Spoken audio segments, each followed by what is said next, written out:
All right. So, Okay. I guess what I think we could do is go through the agenda, and then as we get to new business, catch up a little bit and, you know, um, see how we're all doing as we go through each of the old business lines in here. But just for formalities, does anybody have any additions to the agenda tonight?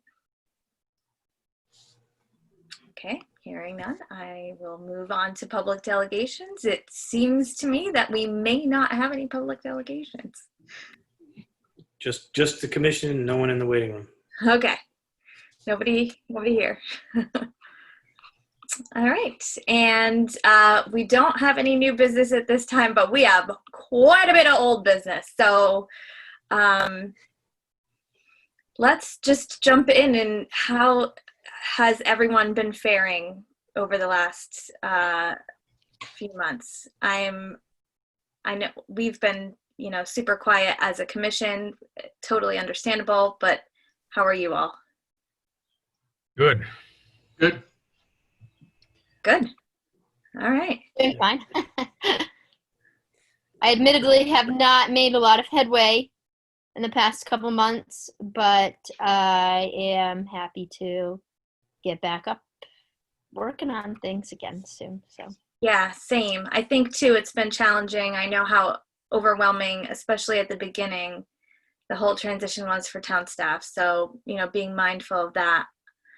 In addition to kind of making the adjustment myself, I was hesitant to call in, not necessarily to you, Gary, but to some other people that we need to lean on for this. Just wanted to give them some space knowing that we had an extension. So, Gary, can you walk us through where we are statute-wise as far as what has changed with our deadlines given COVID?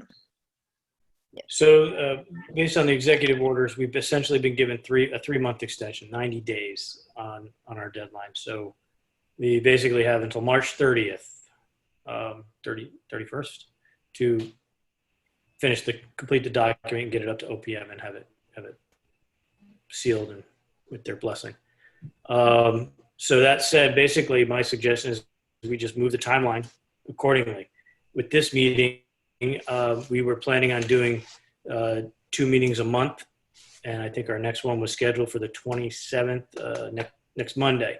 So my thoughts are, if we get up on that 2 meeting a month schedule, we can basically take off from where we left off and actually maybe come in well before the end of March with the final document. So if I just also received an email, and I apologize, it was basically, it was back in February from Eric Cantor from Harbor Management. So they have comments and he was at the meeting, but I guess he missed the email address in which to send the comments to. So I just got that to him today. So we'll get their comments and we can incorporate them. And I'm sure, as you know, they finished their update to their plan, which was long awaited. So, yeah, that worked out. That'll work. Yeah, it'll work out with the COVID thing, and we'll be able to incorporate that. So that'll be a good thing. So otherwise, a further extension with state offices still kind of like not fully stood back up, or do you think this 90 days is 90 days? Right now 90 days is 90 days. Okay. It didn't delay enforcement. And as I don't know, Rosemary being on the wetland agency, she's familiar. We enacted an enforcement action. The agency is supposed to hold a show cause hearing within 10 days. So it didn't say, hey, we can extend that to 90. But so we checked with council, and council said, yeah, so enforcement still continues as business as usual in that regard. So the only thing that the 90 days applies to is the POCD in applications. Okay. Any subdivision, zoning, or wetland application. Okay. So yeah, we still have to keep on task. Yeah. Well, that worked out. I think that's good because we basically took a 90-day hiatus and we've got those 90 days back. So if we were on track before, which I'm sure we were, we are on track now. Well, I think we might have been a week or two behind. And with this meeting, if by next week, if we can kind of jump a week or two ahead. Like I'm hoping Yeah. we can make up some more time. But I'm the pessimist in this group, Gary. There will be none of that from you. Let's see. Wait a minute. Let's see. So All which right. sections do we still have to do? I think many of them, right? So let's go through. So unless there's further process information, Gary, to share. no, that was it on the process as far as executive orders go. It did take us some time to figure out how to hold a public meeting virtually and make sure that we follow all of those requirements. At this level with a subcommittee, it's pretty easy. We still do have to, because it is a public meeting, make those provisions until we get the document back to the planning commission where we have to hold a public hearing and things like that. Will it get a little more tricky, but we seem to solidify that process. And I think we will have our first public hearing on the wetland regulations coming up next month. So we'll see how a public hearing goes with Zoom. So that's the only thing that I think we have to worry about in the future is if we're still Zooming these meetings, come next September, next February, then it'll be what it'll be. But we'll just take our comments that way through the virtual system. We'll all be pros at it by then.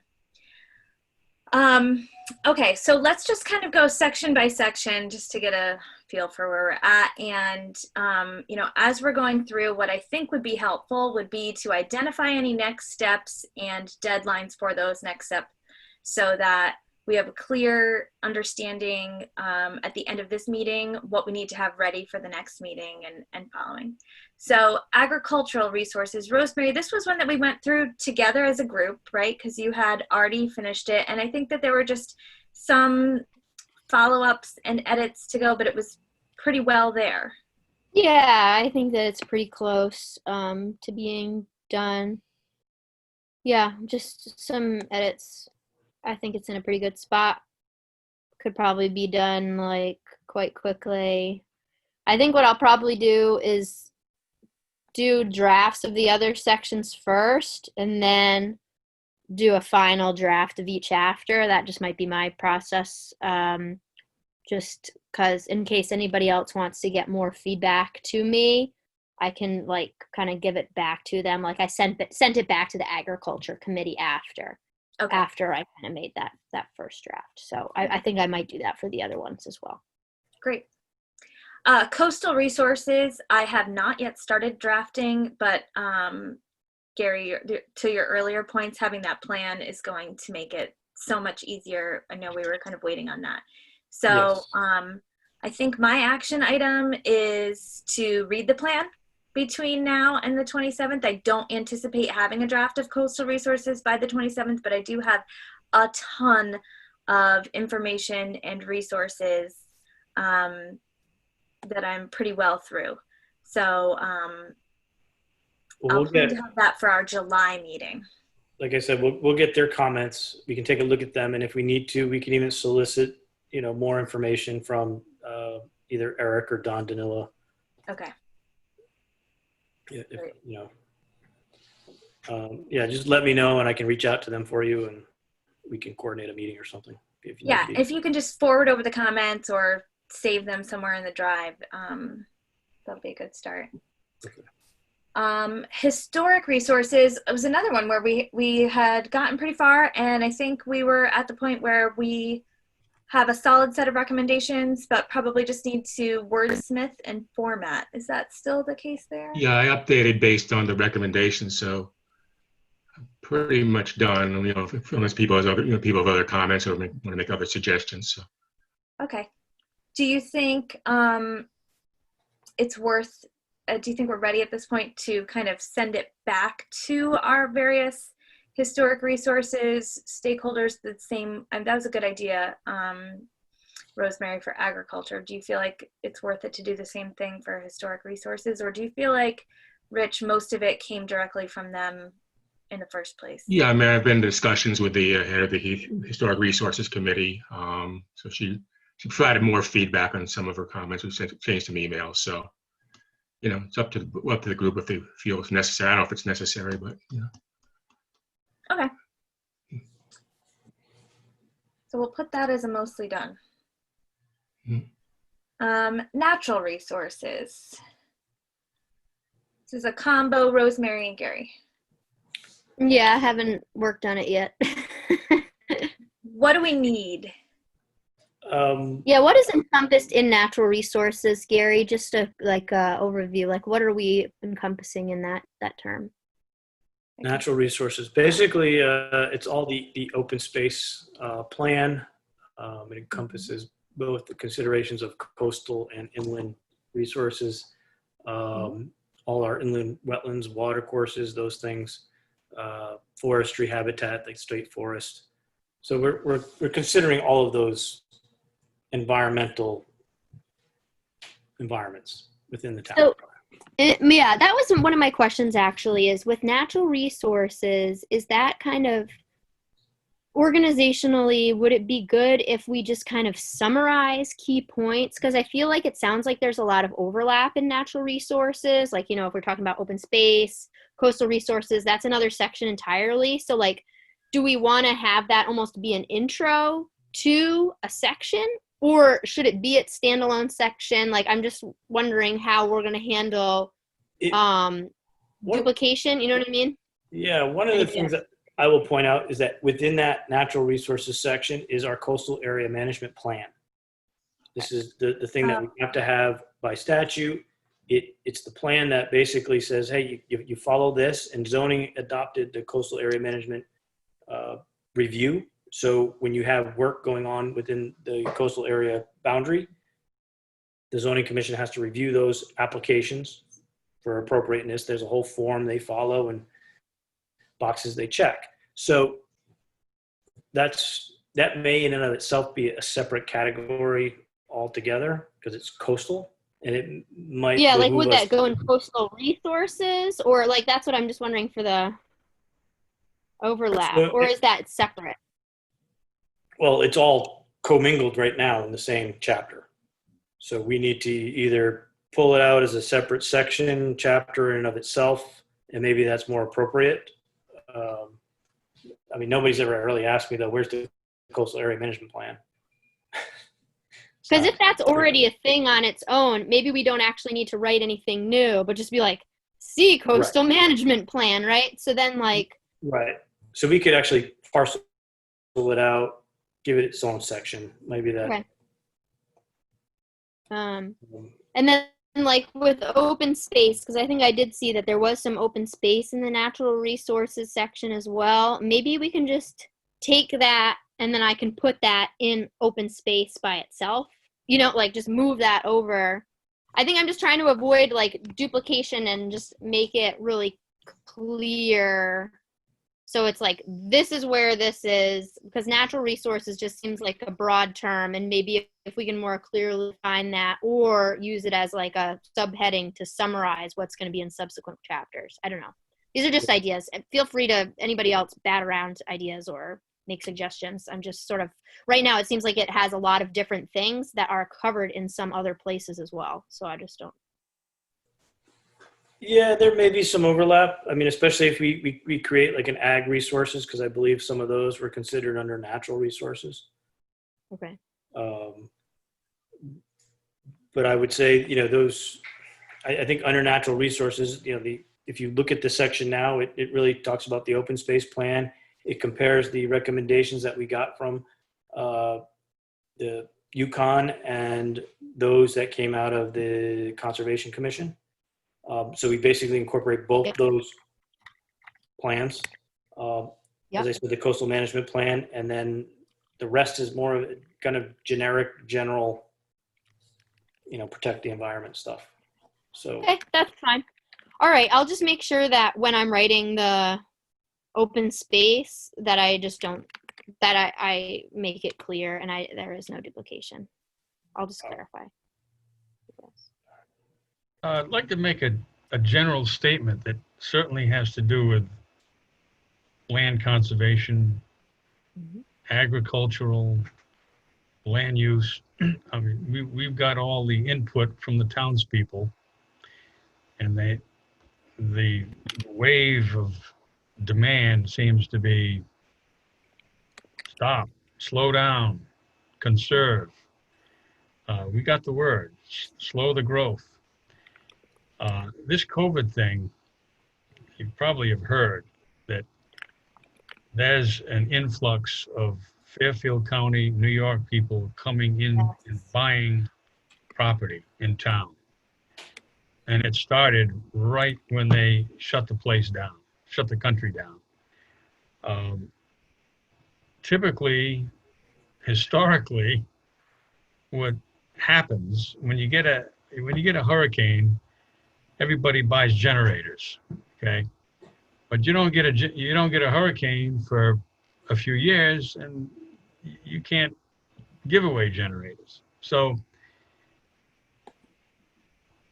what I'm saying, if we come up with a vaccine and there's no second wave, which I think there's probably going to be a second wave, but if there is one, it's more than a hurricane, and you're going to get a serious influx of people.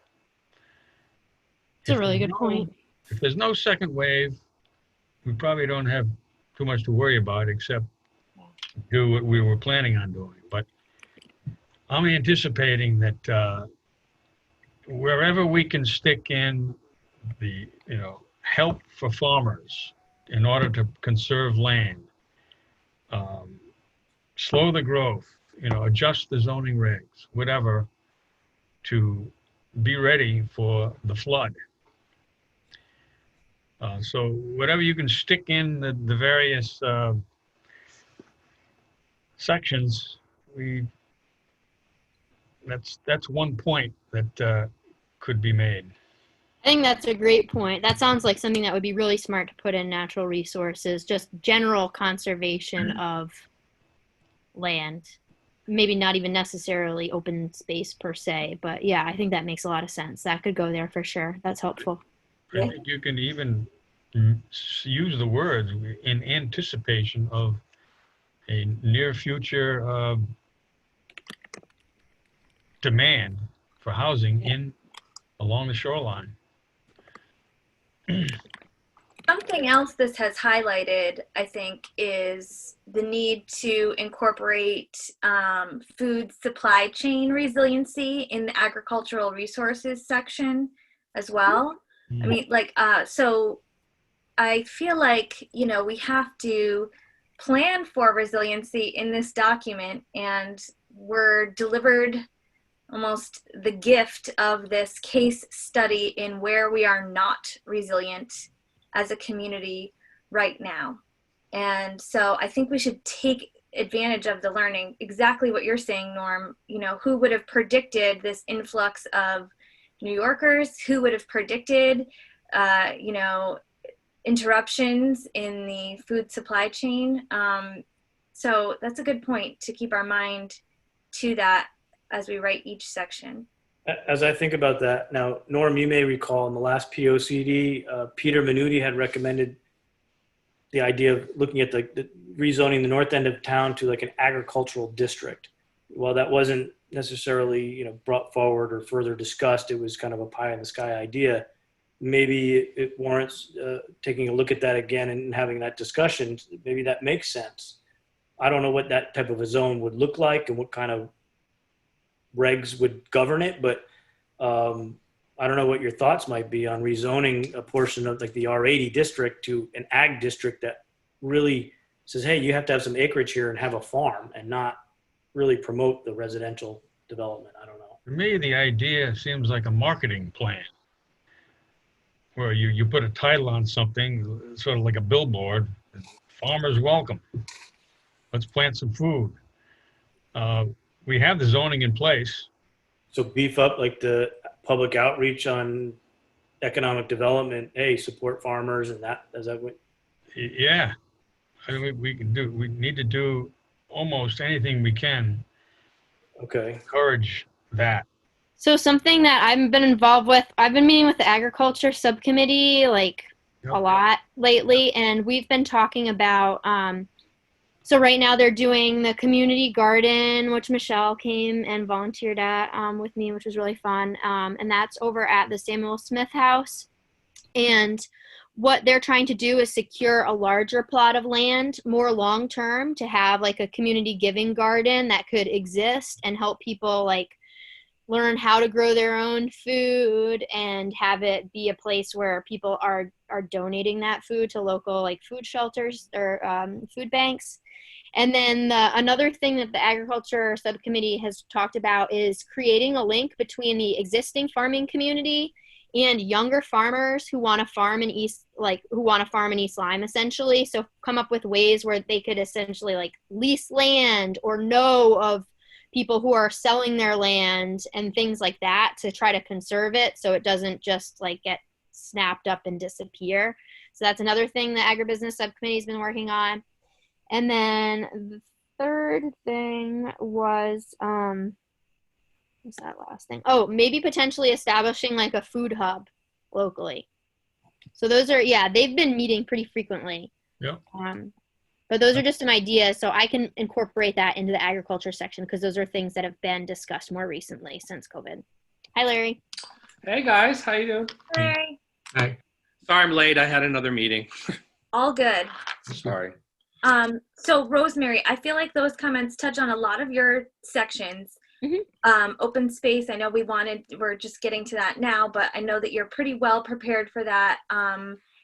And I think one of the things, similar to the examples you were just citing for agricultural, one of the things that we had hoped to do for open space was to provide some avenues, suggestions for avenues to look at to how to fund the purchase of dedicated open space. Yes. Any luck on that? I don't have any solutions yet. I have a suggestion, and again, shame on me for not doing it personally, but I had recommended to the Natural Resources Commission almost 10 years ago that up in New Hampshire, they have contribute to a place. You go to almost any restaurant. Right. So I recommended to Art, I said, think about this. They generate about $30,000 a year in just donation. So had we started 10 years ago. Yeah. So I think there's a solution for locally, I think that could be implemented. All you need is a third party company to manage the money, which I can give you the name of the company in Maine who does that. But we could pop in a case study. I think that sounds really great. Like just give a concrete example. If you could send me some info, I'd be happy to type that up. Be like case study. This is how they implement it here. Because that is something that we've been trying to put in the sections is like concrete examples of how other places have done it successfully. So I'd love to pop that in there. That sounds great. Yeah, that's what I've noticed with the recommendations in the POCD. It always, how do we fund it? How do we fund it? Yeah. If we can come up with them. Yeah. So I will try to dig out more on that. It's going to be interesting because I feel like the support for funding some of these initiatives that we've talked about is only growing in this town. However, the actual resources that we do have to fund it are tougher and tougher to get. So that's a good challenge for us. So Rosemary, regarding the open space section and next steps and deadlines, what do you think reasonably as far as having something that we all could review? Yeah, I think my general approach right now is, well, I'm kind of swamped with a lot of other things right now. So what I want to do is I want to tackle clean energy first because I think that's going to be a relatively easy one for me to do. I think that's going to be pretty short. Then I will dive into probably natural resources next. And then the last one would probably be open space. I think that's the one where we really need to give the most thought, to be honest, and maybe talk to zoning. Like, I think there's a lot of people at play that we want to incorporate into that open space discussion and different brainstorming that we have to do for that. So I think I'd like to do that last. So I'll probably try to do clean energy. I don't know, like I'll definitely get things done, but I'm really swamped right now. So it might just have to be like, I'll send it as I do it. Understood. All right, continuing down the list, residential development. This was one that I had drafted. We did look at it. We had a lot of consensus, but Norm, I'd like to, if you're open to it, have a follow-up discussion, you and me, to go through some of the things because I think that largely the residential development draft as it stands right now is kind of stay the course. And I'm wondering, you have a lot of knowledge on this, and I'd love to pick your brain on where we can make the changes that might answer, the community's calls to kind of slow down where it makes sense without, restricting landowner, how to work that into this section. Sure. I mean, yep. All right. So I'll follow up with you after this if you want, and we can figure out a time. Yep. Okay. Maybe we can do that before June 27th, and we can report back on any of our thoughts at that meeting. Yeah. Yeah. All right, cool. Thank you. In the meantime, I'll look at the section where I think we're going to be aiming at. Okay, Be ready for you. great. Awesome. Okay, commercial and industrial development, just a note, and I'll get this note to Jen too before the next meeting. Larry is helping us with all these sections, but he is not a section captain. We understand that he's got a lot of demands on his time and can't commit to that level. So we're glad that you're here, Larry. Appreciate everything you're doing, and we will make sure that your name gets removed from this list so that you can sleep better at night. Yeah, it's the corporate guy in me, I see accountability, and I'm like, oh my God. So I get it. Thank you, Michelle. Yeah, no problem. Gary, any updates that you've heard of from Kirk on this, or we'll just catch up with him next time? We'll have to catch up. I mean, even he and I, we talked briefly, and we're just behind. So it's, we got to get the ball rolling again. Again, looking forward, there's been no impetus to rezone or add additional land as commercial or industrial. So the primary focus has been redevelopment, and I think that's the focus going forward as well. After the town had zoned the Gateway Development District, I don't think there was any intention or desire anyway at that time, nor do I think there's any today to rezone any large tracts of land in that regard, as whether it be industrial, business park, or commercial. So if that's not on the horizon, I don't really foresee much change other than coming up with recommendations that revolve around how do we promote our existing spaces and the redevelopment of them. Right. Incentivizing redevelopment. Correct. And de-incentivizing affordable housing in them. This is the other big issue that I have is, well, what do we do with the space, the industrial lands that we've already lost to residential development?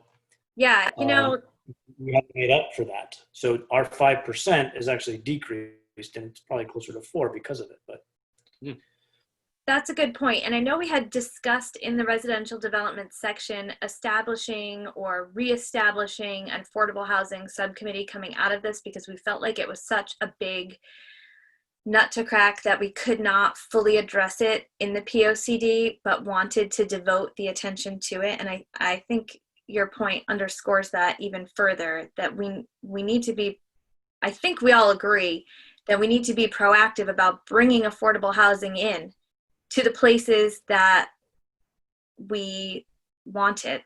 And that's not even an appropriate way to say it. The places where it makes the most sense and would be really appropriate, and not dig into this commercial space. But I think we all agree that we need more as a group and by state statute as well. So while we agree that we need more, I mean, the public needs to understand that while we need more, we have to balance that, right, growth over time. Otherwise, we're going to skyrocket, and this call to action for less development, that how do you balance that, right? Because maybe those folks from New York, hey, if I can get in an affordable unit, I sure as hell will. Well, I think it's a redevelopment issue too. I mean, Yeah, we've talked about this, rezoning some of the areas where you have walkability and access to bus routes, and ability to get the resources you need to live a life. I talked a little bit to Bill Mulholland, and we were batting this around because it's obviously it's become a hot topic on the planners listserv, the affordable housing regulation, the state statute, the need for it to be revised and overhauled. At the same time, trying to address the equity housing issue. And again, on top of the current circumstances in the nation and social equity and all of that, it's just become very cumbersome and complicated. And we're a growing town. We're at that point where we're going to hit this issue head on. It may be, I'm not exactly sure what the best answer is, but I think going forward, what comes to mind are things like planned unit developments, and the town could have the opportunity to say, hey, we want affordable housing in this location and actually have it designed ahead of time. Mhm. If you're going to build it, it's already been approved in this location, and that's where we want it. So that may be, a tool or a technique in the toolbox that we can do to help control and guide some of that development. I mean, short of, say, Landmark coming in again with another application of 1,500 units or something crazy, that would kill this town. I have a comment.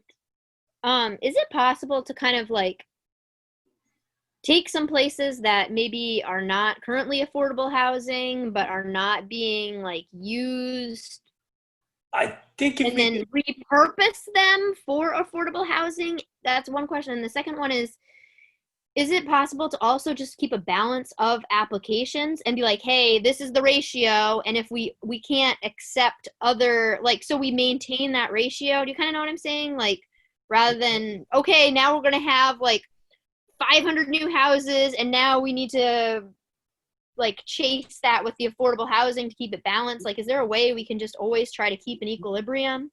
we can impose things like, with, say, subdivisions. If a subdivision was to occur, we have in there now for as an incentive for more open spaces, hey, if you provide an affordable unit, we'll give you, more dimensional flexibility type of a thing. Well, unfortunately, nobody's ever taken advantage of it. I don't think they will, because I just don't think it's lucrative enough the way it's written. But the idea is like, we could just say, hey, you got a 10 lot subdivision or 20, whatever it is, 10% or 1%, whatever needs to be affordable. So they have to at least designate one unit. Because then we can preserve the ratio rather than like playing this like chasing game. Right. Chasing the 10% that the statute requires. That might be a better solution. In the affordable housing plan that we did prior to the last POCD, there was a recommendation for if we have permitted accessory or apartments and made those deed restricted affordable. Well, I understand that's a great idea, but I don't know that anybody who had one would want to deed restrict it. What if they don't? What if the person they want to rent that unit to doesn't have income restrictions, right? And they want the max income. So there's some concerns there, but I think like the repurposing of buildings and structures, we can go back to landowners and say, hey, I obviously do it politically correctly, saying your place is of no great shakes. The value here, you're only collecting rents of $800 a month. That's affordable housing in this town. Would you consider deed restricting it for the next 20 years? And add to the count, add to that percentage, short of the state changing the statute. That's another thing. I don't know that would be well received. I don't, again, people's financial situations, I don't know, what would they do that? But it's something we could recommend. Food for thought. According to Bill Mulholland, I think the statutes in Massachusetts are a little different because that's what they do in some towns in Massachusetts, is just take old places and put the label on them, and they count as an affordable unit. But here we also adopted. What's that?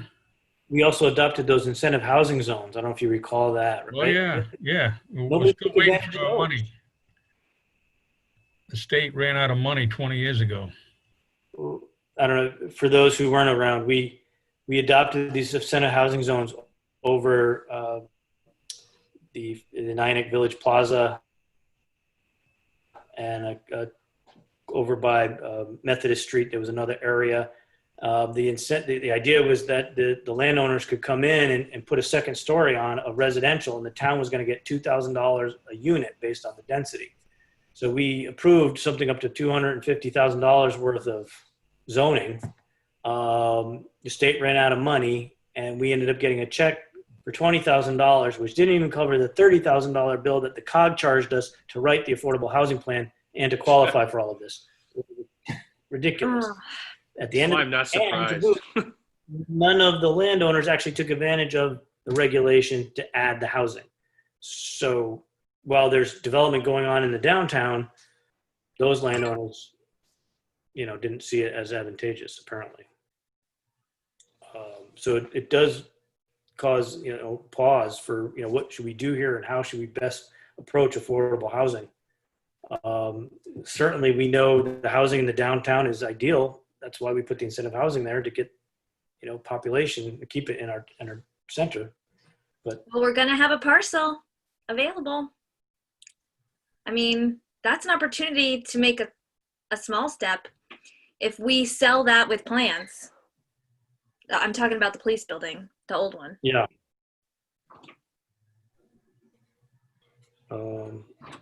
You could do quite a bit there. It is a fairly large parcel. Yeah.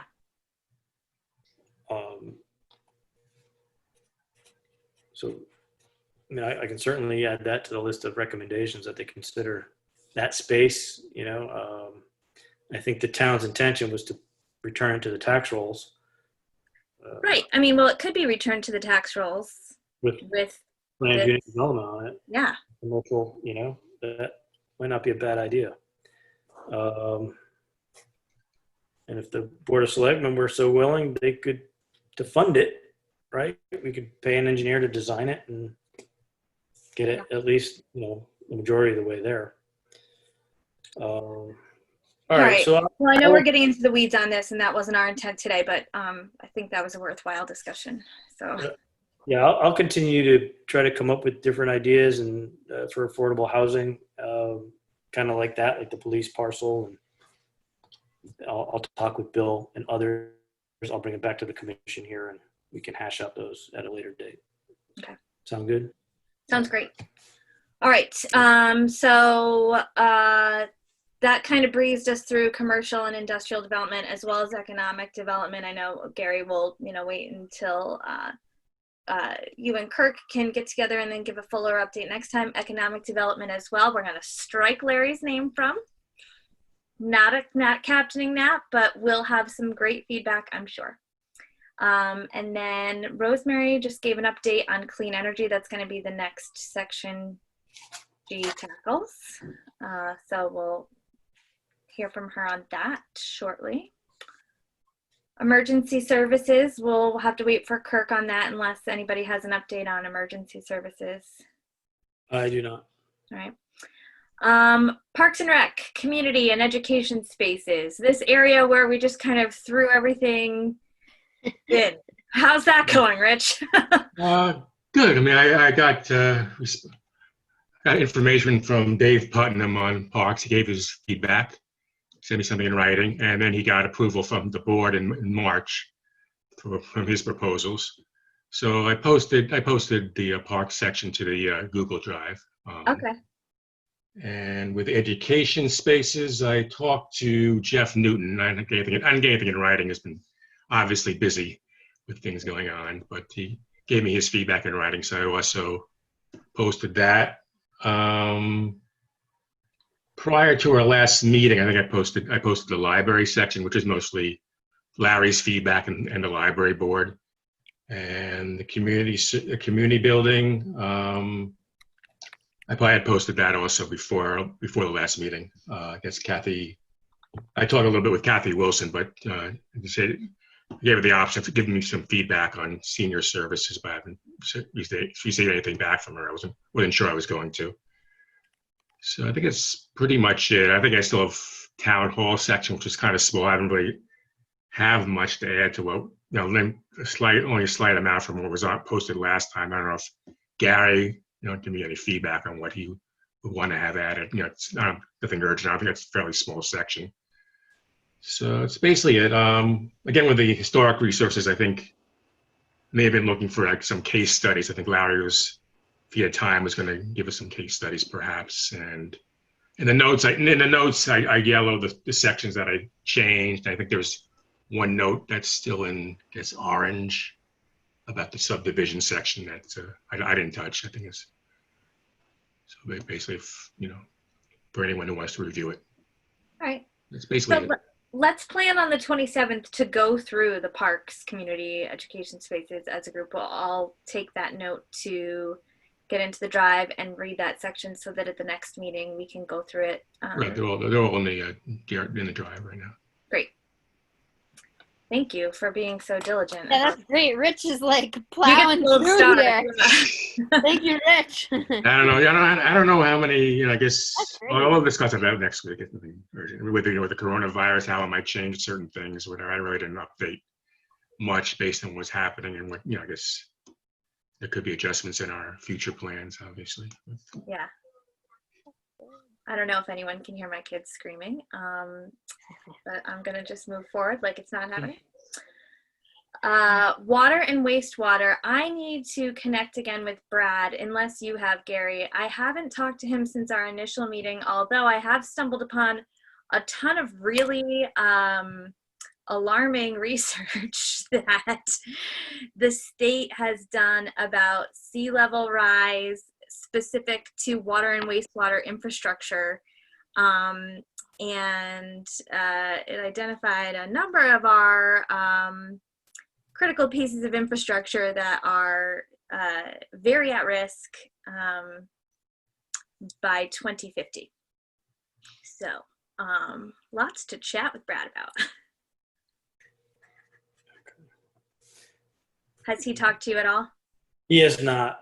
He and I have, I've just seen him in passing, so we haven't had it. The only thing I did discuss with him was the wetlands was dealing with an application on North Brybrook, as I think you're aware. And the issue there was the water and sewer shed boundary line. And if we could massage that line and move it, we can actually move buildings out of the regulated area. But because the line can't be moved, at least the Water and Sewer Commission would have to move it and go through that process of moving the line. The buildings are being proposed where they're proposed within the regulated area. So it speaks to the issue of, well, for environmental purposes, if moving a water and sewer shed line would make more sense, why wouldn't you do it, right? So Brad was open to that and understood it. I think there's other issues at play in moving a line on a map than just environmental issues. So it's definitely something that I recommended to the wetland agency, or at least I will be, that they draft correspondence to the Water and Sewer Commission recommending that they consider changes in the water and sewer shed boundary based on these inland wetlands and water courses. And it may be on a case-by-case basis. But it's unfortunate that that's the situation, is that the Water and Sewer Commission may not necessarily be open or willing to move the line. Again, it's their call. It's something that the applicant can go pursue on his own. But right off the bat, it says to me, okay, well, it would just make more sense to move it, because what do we get is we got an application showing 3 buildings in the regulated area that whether he, yes, he was denied, he'll come back and reapply, and he'll reapply until he gets approved. That's the issue, right? So, and because I know I'm entitled to a permit at some level, so long as I can prove that there's no adverse impact and, throw enough money at something, you can do it. So my point is that we didn't achieve anything by leaving the line where we left it.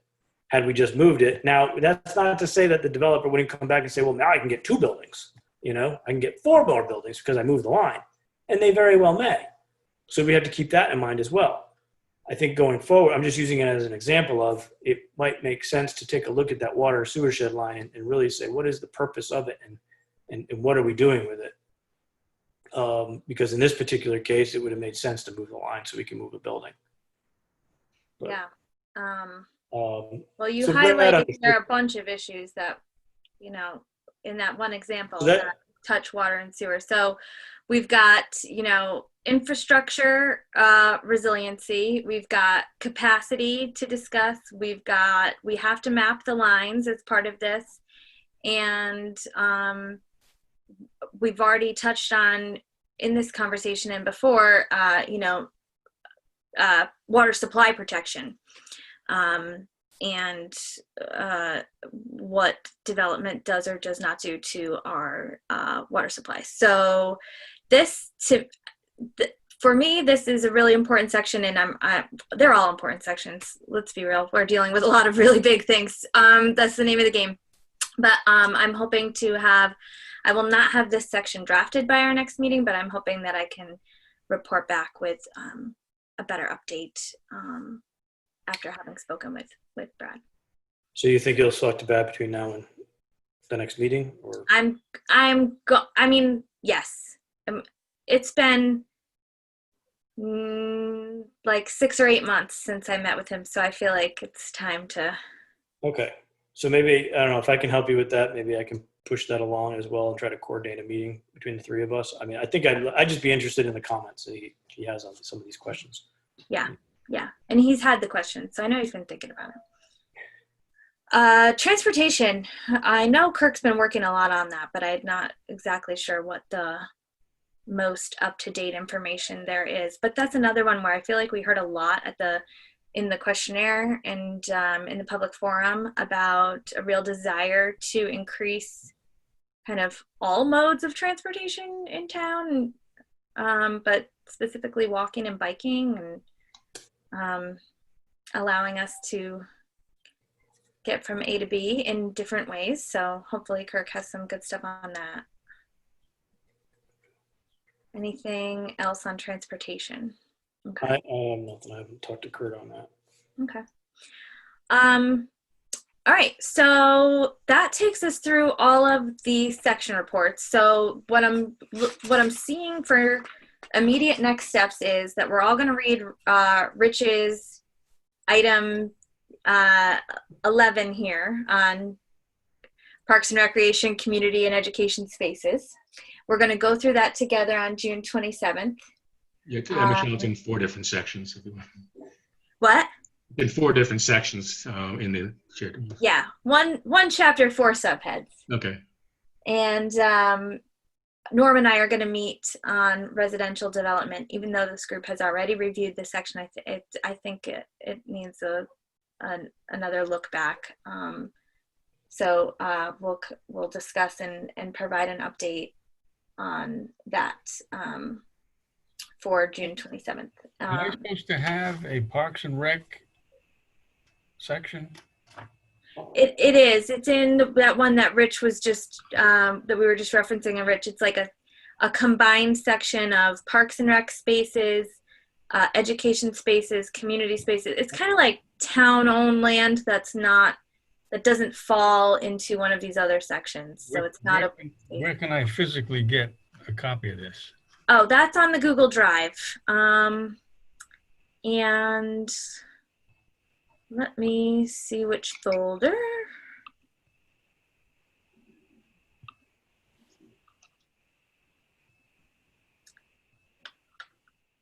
Maybe the 2020 active files. Let's see. I'm seeing library and community center in here, Rich, and I'm not seeing Parks and Rec, but I've got historic resources, library, and community center in this 2020 active files. Let's see. Comes up educational spaces, POCD to 2020. It doesn't see that. And Nope. Parks and Rec 2020. Let's see. It comes up with the. How about if somebody could just send out the links or whatever Yeah. to all the members here so we all know exactly what to read and be ready for June 27th. That sounds great. It shows shared under it. I don't know with the kind of. You know what? Rich, if you want to email it to me, I'll add it into the drive as Oh, and it's the. the education, the other two. So educational spaces and park rec. I can just email. If you don't see it, I'll just email it to you. Yeah, if you want to email it to me, I'll get them all in the same folder, and I'll send that folder link out to everyone Yeah, right after that, so that we all know what we have to review. 5 different folders, including historic resources. The other ones say, well, it says owner, East Lyme, POCD for historic resources. Everything shows me. I'm not sure why those two aren't. Looks like it says shared on it, but I'll send you an email. If not, Yeah, then I can get it into the folder. I think if it's shared, it's technically Rich Gordon owns it, and if you send it to me, East Lyme POCD will own it, and then we can keep it in. So I'll just email it to you and you can post it. Great, perfect. I have a question, a kind of a detailed question to Rosemary. What do you think about our town water?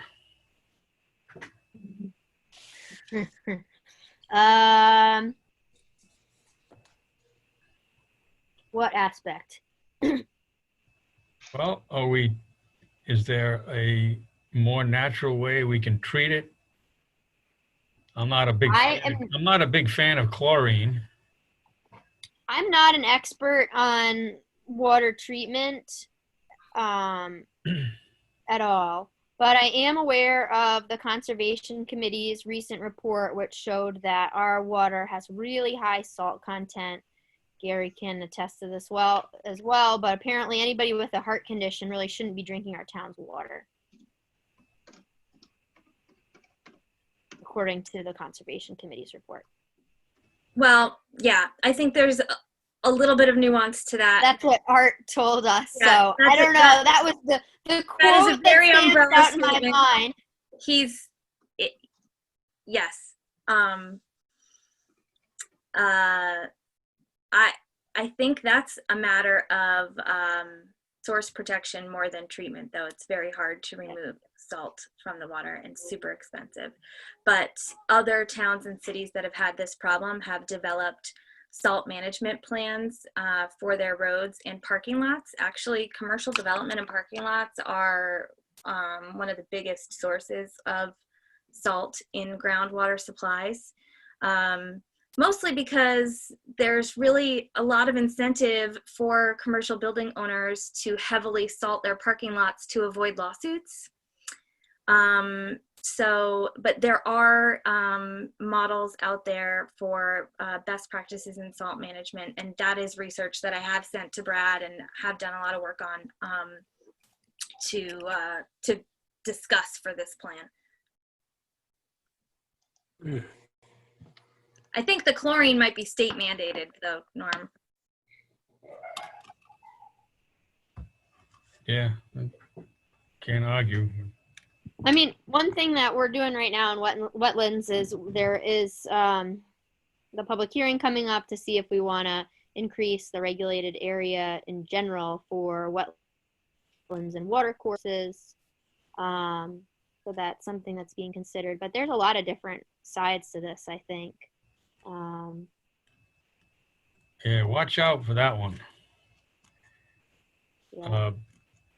I mean, I believe in land conservation, but the 500 feet, you might have some trouble with that one. Yeah. Yep. Lawsuits in particular. Some courts would call it a taking. Yeah, I think, well, this is a completely off topic to this conversation, but Yep. I mean, I don't know, Old Lyme is an example of a place where they have a 500-foot boundary on vernal pools, which is a water body that is not always present. So I think that's quite interesting. So I don't know. Well, yeah, that's a whole other debate. That's wetlands meeting, but yeah, there'll be a public hearing on that in July. I will hop in now and bring us back to the agenda in the nick of time. Thank you. I'm like, what? Anything, correspondence or anything, Gary, to go through? No, I don't have any at this time. Okay, great. And we did go a little bit out of order as far as reestablishing the timeline, but we did discuss it, straight off the top. Larry, just to catch you up, we have a 90-day extension from the state. Oh, I was wondering about that. Filing, yeah, which is good because we That's took good. a 90-day hiatus, so we're right on track. Yeah. So we believe it's due March 31st. We're going to jump into twice a month meetings. Moving forward, our next meeting will be on June 27th. And we all know what we have to do between now and then. So anything else, any final comments, thoughts, suggestions before we adjourn, or does anyone want to move to adjourn? I can move to adjourn. Would anyone else like to adjourn via second? I could second. Okay, all right. All in favor of adjourning this meeting that was so nice to see your faces again? Woo! Aye. Aye. Okay, nice. So thank you all, and see you on the 27th. Yep. Thank Good seeing you. you all. Take Bye, care. guys. Good to Thank see you. you. Thanks, See you. Michelle. Thank you. I'll be in touch, Michelle. Great. Bye bye, guys. Thanks, Bye. guys. See you soon.